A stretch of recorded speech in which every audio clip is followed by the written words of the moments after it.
And we are live. Hi, I'm Autumn Keynes. I'm the virtual buddy for this session at the CC Global Summit. I'm also a co-director of Virtually Connecting. And a bunch of us have gathered here to have a conversation. We were supposed to have a conversation with Ashe Dryden, but I don't think she's been able to join us. But we do have some folks who are there on site that are going to talk to us. I'll just turn it over to you guys and let you introduce yourselves, and then I'll do a round where we can introduce the virtual people. Sure. Hi, I'm David Porter, CEO at eCampus Ontario. We're one of the sponsors for this weekend's Creative Commons Global Summit. It's been absolutely a delight to have so many people from the open community here in Toronto. Amazing. Very cool. Thank you so much, David. Who else do we have on site? I'm Terry Green. I'm a learning technologist from Fleming College and one of the eCampus Ontario Open Rangers. It's a pretty good understudy to snag at the last minute. And Helen DeWard. Yeah, actually, I'm really glad that Dave is stepping in, and we have a couple of other folks in the background whose voices may or may not come into the conversation here. Jenny and Alan Levine are here as well. Do they want to say hi real quick? Yes, no? They don't have to.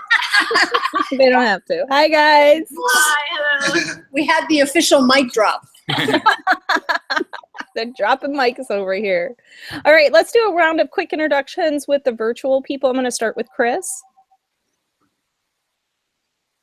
Chris, you just muted yourself. Here we go. There you go. I'm Chris Gilliard.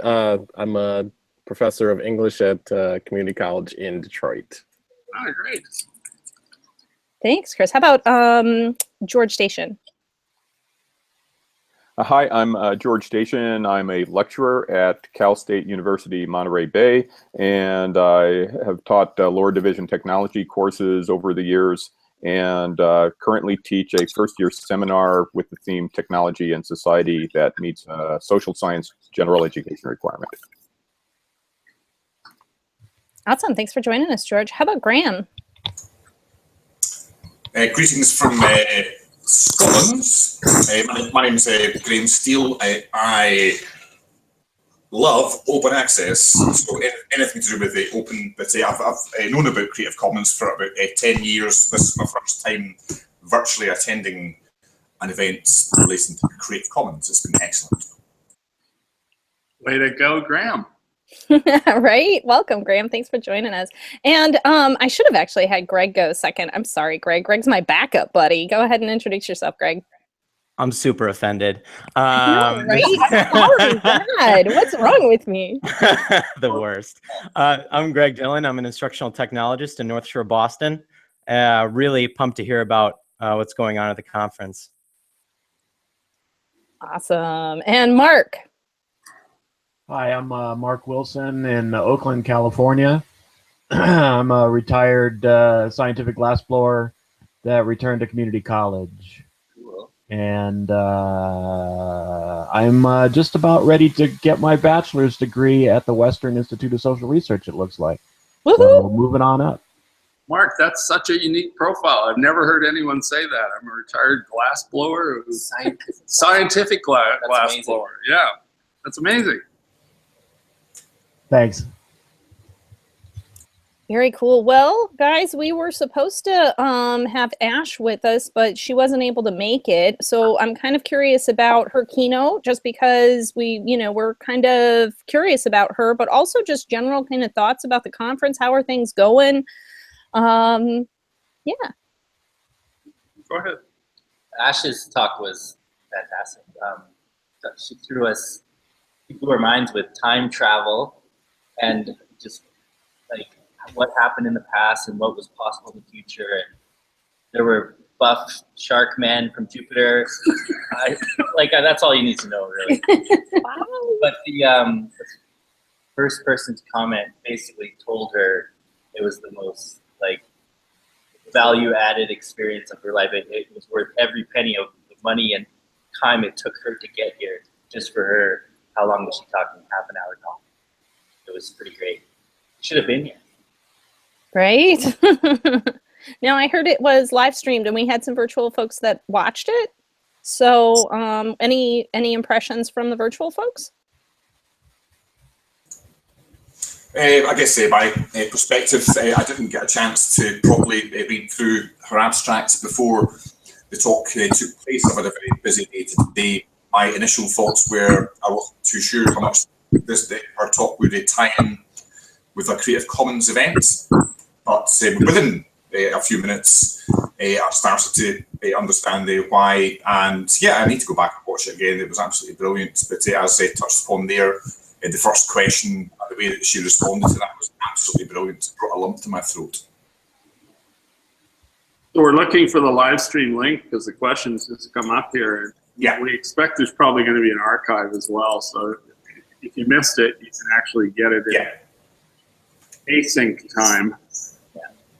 Yeah.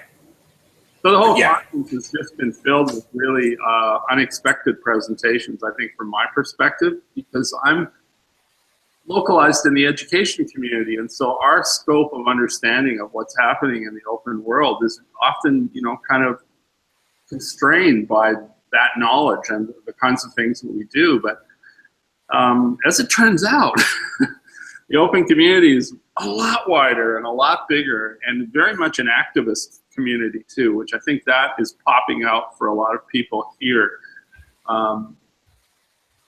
My role here in education is to kind of stimulate the use of technology-enabled learning to make things happen in our higher education sector. And a really simple story is that we had $10.5 million for open projects available this year, and we only got bids for about $4 million worth.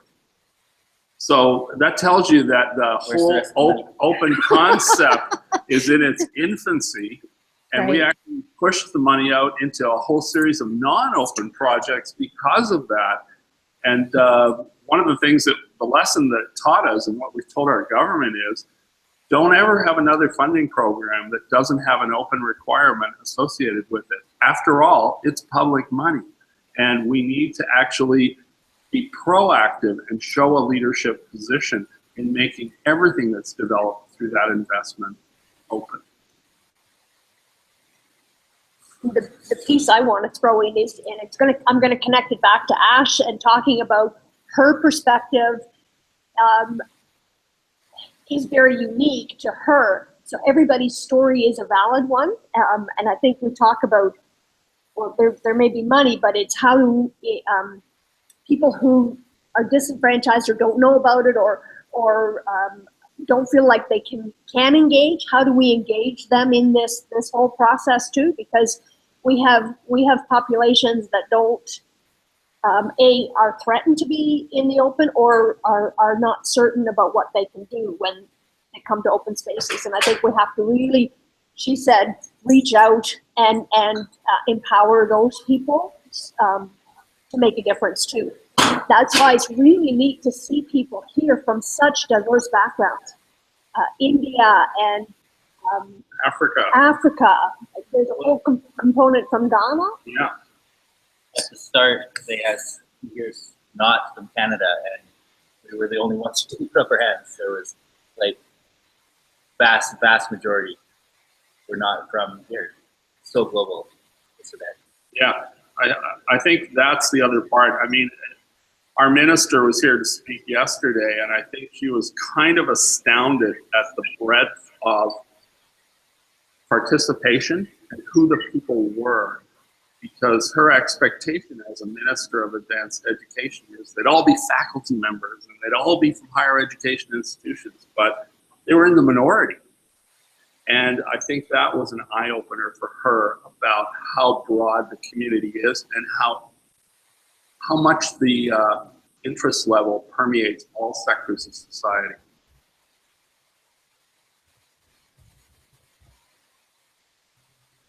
Well, and I just want to say, I think it's important that we reach out to communities that might not feel welcome, but I also think it's important that we not necessarily reach out and be like, hey, you should do this too. I think that a big part of it is reaching out to those communities to listen to those communities and find out what their needs are, so that we can really kind of understand where they're coming from, what their needs are, and not try to prescribe something for them. Does that make sense? Makes perfect sense. I was in a session on co-ops and how co-ops and open can work together. And then one of the questions was, what are the values of open? And what do you think? So I said, it's not a word, but welcomingness. And someone kind of took issue with that, in that there's a bit of a power dynamic in that. And just belonging was the word we ended up with. Allowing belong, or I don't know what to say, but that to me, like even virtually connecting, someone walks by right now, oh, what's this? I'm not a part of this. How do you say, yes, you are, come in if you want? Right, but I mean, let's say you did that to somebody who, you know, for some type of reason, let's say they had a vulnerability, right? That like being live on the internet would not be a good thing for them, you know, like the crazy one I always like to use is like they're in the witness protection program or something, right? Like, and then you're like, hey, come over here, you're welcome, and they're like, no. Right, and that's I mean, we need to listen to people. We need to say, hey, this is what we do, this is what we have to offer, and find out if there is a fit. I think I'm just going to jump in because Greg and I were talking a little bit about a student voice in all of this too. And I think that's a big piece that we need to remember in anything we try and do, is to make sure that that student voice is there too. I know, Chris, you do a lot. I've gone to a couple of sessions with yours just to empower the student voice. And there are a couple of guys sitting upstairs at the booth for eCampus who have those voices that they're, I think, bringing to the table. So I think that's a good piece too. So Chris, tell us more about how you do that. Oh, mainly I make a lot of noise when I go places and there are no students. But one of the things that I was lucky enough to do is, what was it, February, EduCon 7, I think, or something like that. My institution and we had a collaboration with a group. I don't know if they want me to mention their name, but we were able to take 4 students to EduCon, and they presented. I do a lot of work, and my colleague Hugh Kulik, we do a lot of work in privacy and student data and student rights. And our students presented the work and the research they had done at EduCon. We did a virtually connecting with them. You know, so, and yeah, that was really cool. So I was just at oh gosh, where was I? I was just at OLC, and the folks from Muhlenberg did some really interesting stuff too, where they had students there. I think there needs to be a lot more of that. And so whenever possible, I try to just make that known. I'm very wary and very critical of having discussions about people and about their rights when they are not present. So I think we need to do a lot more to have students wherever and from a wide variety of institutions. I mean, it's great when we've got people from Stanford and Harvard. I mean, that's fine, but we need them from places that aren't Ivy League, and who are no less capable of contributing, I might add. Others' thoughts on that? Well, as the student in the room, yeah, I'm in a room somewhere. I find, and as besides being retired glassblower, I'm a retired student representative. I did 3 years in shared governance in my 4 community college district. And I find that it sounds like a good idea to have students at the table, but when they show up, things kind of get, we're listened to, but in a kind of a patronizing way, and then the faculty and staff go on and do things the way they always have.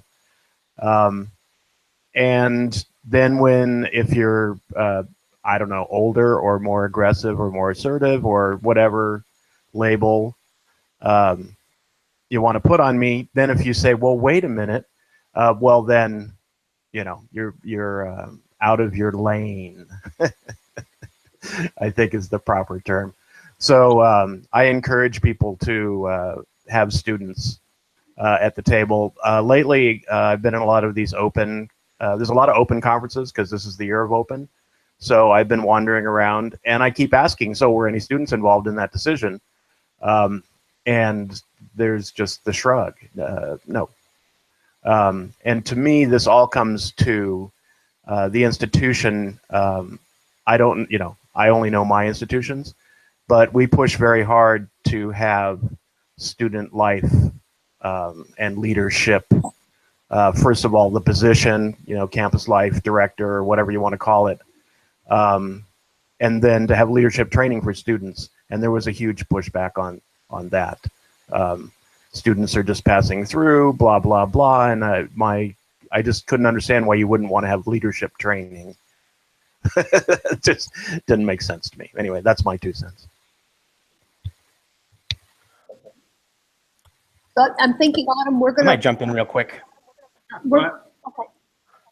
Might jump in real quick. Yeah, I was listening to Ashe Dryden's podcast, and she was talking about when a conference prioritizes getting a specific perspective of a specific group of people at a conference, that they need to go out of their way to try to get them to the conference. You can't just say, oh, well, it's not our fault.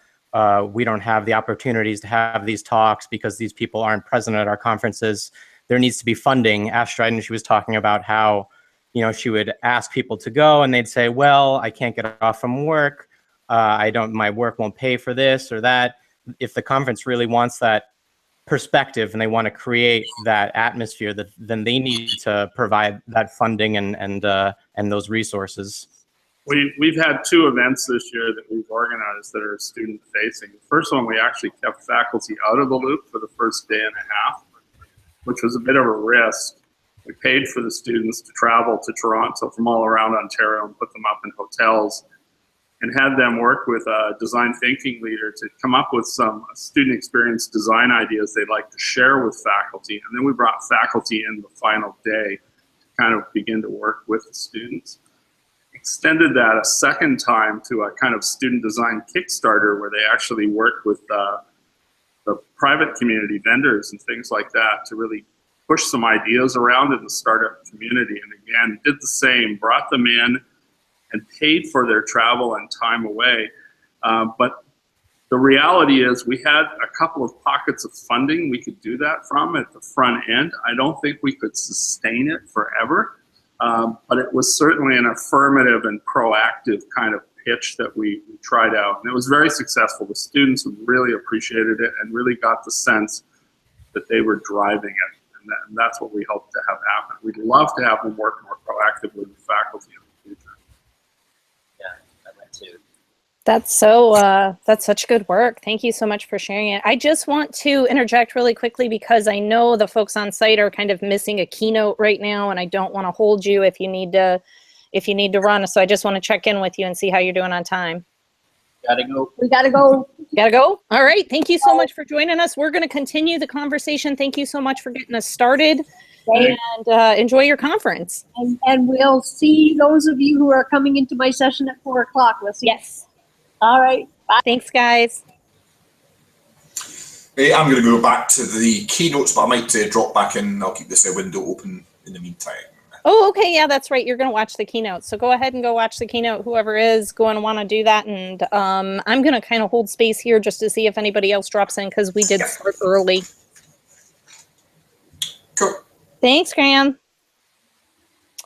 So I think it was a pretty interesting conversation. It looks like it's a good, I'm really sad that we didn't get a chance to talk to Ashe, but maybe she'll pop in on another session and we can, kind of talk about some of the diversity stuff that she brought in. But I think we had some good conversation about students and student agency. You know, one of the things that it just kind of flabbergasts me that it never comes up is the student, student research conferences like the undergraduate, what is it? The NCUR. Then that's just here in the States. but I know they have a whole conference that's just focused on undergraduate research where students go and they present. Even though that's great, it is kind of students presenting to students and not bringing students into more of the faculty staff conversation where some of the bigger discussions are being created or are being made or even discussed. But yeah, I'm curious if anybody here has any experience with anything like that. Not me. Sorry. Yeah, I do, but I may have to run to the other end of the house in a second because I'm hearing encroaching noise The here. leaf blower is coming. But, if you can hear me okay for the moment, yeah, a week ago Monday, so almost 2 weeks ago, we had a forum on our Cal State campus about ethnic studies because we don't have, essentially on our small, relatively young campus, we don't have much going on with ethnic studies at the moment. But we are a Hispanic serving institution by our location and by our design and our vision. And so there's a lot of push for it across the Cal State system, and some campuses are doing better than others. There was a big task force, and the chancellor told all 23 campus presidents they need to report back on how they're doing and all that. And so we had a forum a couple of weeks ago, and we fortunately had some student representatives. I will say one student out of all the students brought her voice with her and was encouraged by a couple of faculty members to make that voice heard during the forum. And I'm not sure about everybody else. It was more of the stereotype of getting the students in the room to say that you had student representation, and then you just go on and do what faculty is going to do anyway, or what administration is going to do anyway. And what I'm hoping to do, and several other more, I'm going to say more activist-leaning faculty members are doing, is trying to make sure that with the development of our ethnic studies program, that doesn't happen. You know, in that, oh yeah, students were represented all throughout the process, blah, blah, blah, which is what you put in your final reports all the time. And, it's, you know, and then of course, the students are kind of there just to say that they were in the room. And I'm hoping for more pushback on that. And I'm hoping for more active participation, and we'll see how that goes. You know, I think our Latina students are kind of jumping into this, and they may be okay. Not sure about African American students or Asian American students, and that's just, you know, the racial slash ethnic component of it. But this particular thing's about ethnic studies, so that's kind of, you know, where the focus goes. Native Americans, we have very few on campus in the first place, and fortunately we've got a couple of very loud faculty members, you know, who are going to keep us engaged there. But otherwise, it could be business as usual with somebody telling the students what's good for them about their own race and ethnicity, if you will, without getting their input. And so we have to watch for that. Right? So, is there administrative pressure to have the students physically present, but not, you know, not actually saying anything?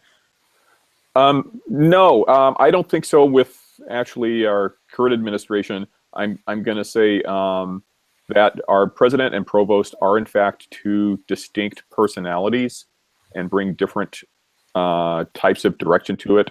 That's what I can say in a V Connecting session that's going to be on YouTube later. It's on YouTube now. Yeah, well, yeah, that's true. You know, and you know, and since I mentioned it on Facebook, it's just possible you know, that somebody from my campus is actually listening now. So they already know what I mean.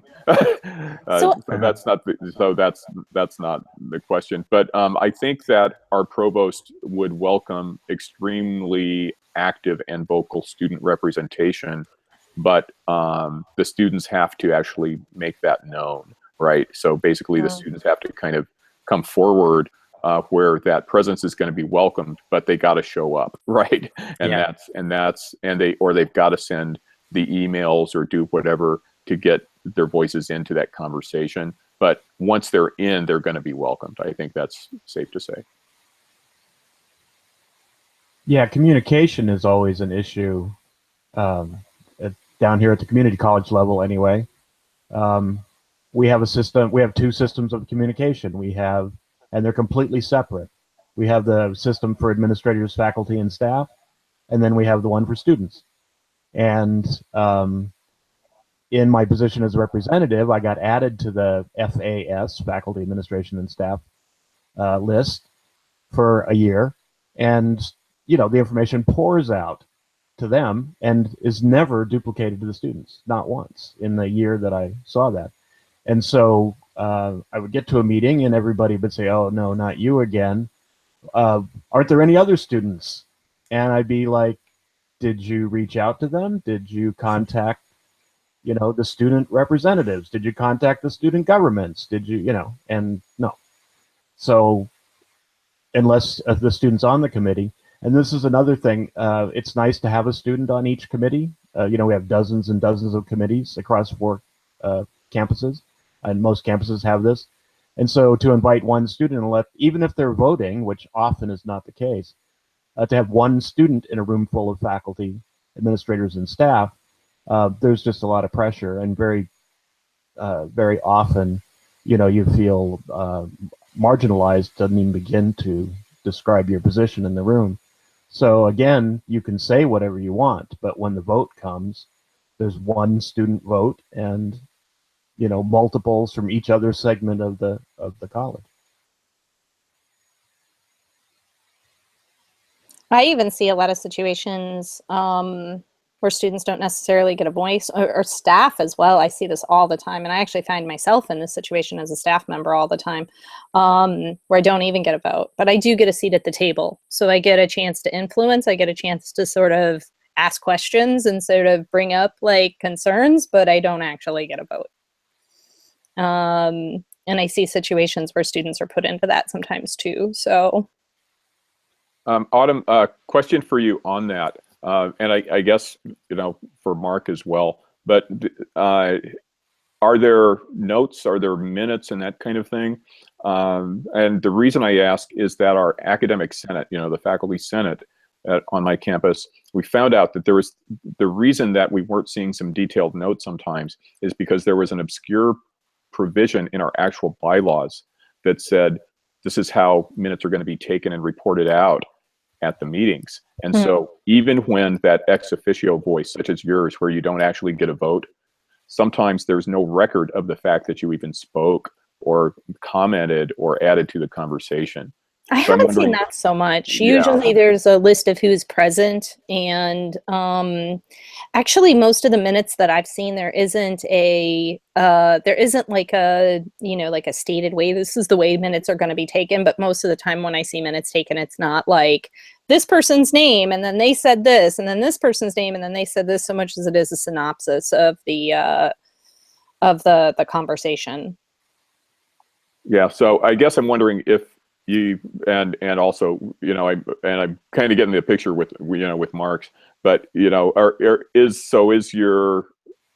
in the synopsis or out? I guess it's kind of sure it says you attended the meeting. Does that mean like the meeting achieved like what you brought in as an agenda, or were you just kind of in the room and everybody said, "Oh, thanks a lot for your comment," and then just moved on, right? Does that even make it to a synopsis, considering who's doing the synopsis? Yeah, I'd say in my personal case, most of the time it does, but I have a pretty loud voice, and I usually have a tendency to ask questions that really poke kind of hard. You know what I mean? So I do feel like my voice gets heard in that way, but yeah, I usually don't get a vote. I don't get a vote. And honestly, I don't serve on a lot of committees that actually even have a student voice on them. So it's something that I'm continually sort of bringing up. And I think it's different at the community level than it is at the institution level. At the institution level, it's kind of hard, but we do a lot of work in the community, especially with like virtually connecting. And I hate to get all meta. I did this in the last one too. I made it about virtually connecting. So sorry about that, but it's a big part of my life. And yeah. So like even just in this hangout, I think it's really cool because, Mark's a student at the undergraduate level. Greg is a student at the graduate level. Chris, you have brought students into virtually connecting sessions from a conference, and Georgia, you've brought students into virtually connecting sessions from your classroom. So I think that there's a, there is an opportunity with something like virtually connecting, because then we don't have to worry about the travel costs or the registration fees, those kind of things. Like, we can bring student voice in if we just care enough to do it. Yeah, this does definitely open up the educational sphere, with the no-cost access. To reply to George, often comments get put in the minutes, but that, like Autumn said, that depends on who's taking the notes. If someone is strict about their note taking, they're only taking notes on action items. So then the comments, don't get included. So I learned that you have to, build alliances. The only way to actually get something. Oh, that was the other point I was going to make. Agendas are set by, heads of committees, and so there again, there's no students involved in setting the agenda. So it takes, and I'm talking about shared governance. That's a once-a-month meeting, so it can take the better part of a semester to get something onto to the agenda. And then you have to, have your allies in faculty or administration or staff, depending on the issue, you have to build those alliances, and that's the only way you can get, a discussion of something. And then again, that's, there's the one student and then the one faction that will support you. It's very hard to get multiple factions, at one time. And so there's two factions versus one faction plus the student. So that was sort of how the dynamic usually played out. Not that we didn't get some things, we did. We worked very hard just to get, with the budget cuts, they let all the campus life directors go. And so the students had zero support. And their student governments fell apart every semester for 3 years in a row. So that's, it was unbelievable. That's what I walked into. I was just like, what? And, so that was our first thing. So we got campus life directors, and then they were immediately captured by the administration. So they spend their time doing what the administration tells them to do, rather than, theoretically, they were supposed to do what the students asked them to do, or at least try. So it's been an interesting learning experience. Wow. Well, we are coming up on an hour, guys. So I tell you what I'm going to do. I'm going to end the broadcast. We can continue an offline conversation if we want to, but just to keep the recording kind of short, I'm going to go ahead and end the broadcast. Does anybody have any final thoughts or anything they want to, sneak into the recording before I shut it down? Well, I'm still looking for the stream from CC Summit. I checked Vimeo, I checked live stream. I can't find a stream anywhere. So I think it's on the Virtually Connecting website. I think they put a link to it in there, and I think you have to sign up. It takes you to a form, and you've got to fill out a form before you get the actual. Oh, okay. Yeah. I didn't look there because I knew that you guys were doing video connects. Yeah, we do our own thing, but I think just because, we love CC Summit and we wanted to, I think somebody threw it in there. If not, then I can look for it. I think it's in our Slack channel somewhere, and I can bring it over to you. That'd be great. Thank you. Yeah, cool. All right. Well, thank you, everybody, for joining. And I'm going to go ahead and stop the broadcast. Thank you, everybody who's viewing either now or in the future. Bye.